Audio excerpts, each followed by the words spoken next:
Hey there, finance enthusiasts.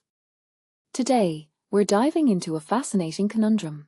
Why are banks slashing deposit interest rates when inflation is still sky high? It's a head-scratcher, right? Let's unravel this mystery together. Imagine my surprise when I learned that banks are reducing the interest rates on our hard-earned savings, even though inflation is hovering around a whopping 9%. It's like they're adding insult to injury. But, as it turns out, there's more to this story than meets the eye. Bankers, those savvy folks, have provided some insights.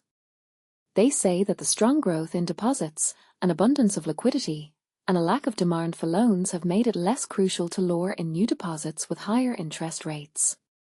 It's almost like they're saying, we don't need to work as hard to attract your money anymore. But that's not all.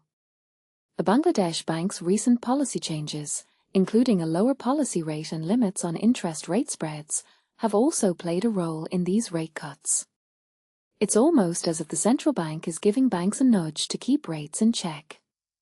Now, let's hear from the experts.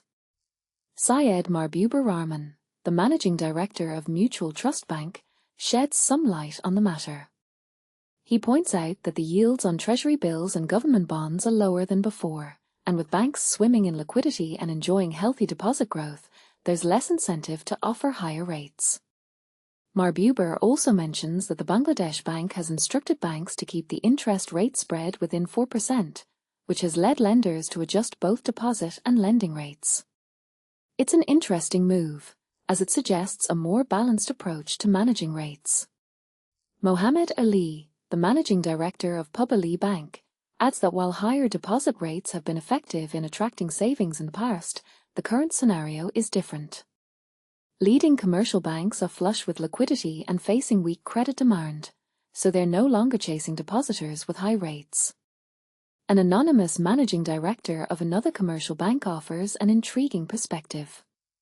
He suggests that depositors are becoming more discerning, opting for financially sound banks rather than chasing the highest interest rates. It's a sign of maturity in the market, if you ask me. But here's the kicker. Weaker banks still need to offer relatively high deposit rates to stay competitive.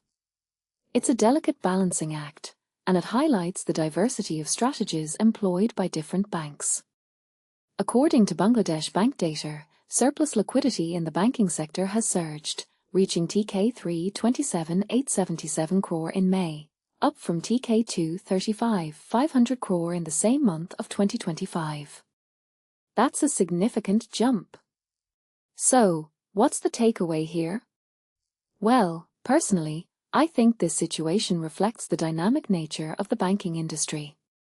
Banks are adapting to changing market conditions, and while it may not be great news for savers, it's an interesting insight into how financial institutions navigate economic shifts. It raises a deeper question. How can we, as consumers, stay informed and make the most of our savings in an ever-changing financial landscape? That's a topic for another video, perhaps. I hope this breakdown has given you some food for thought.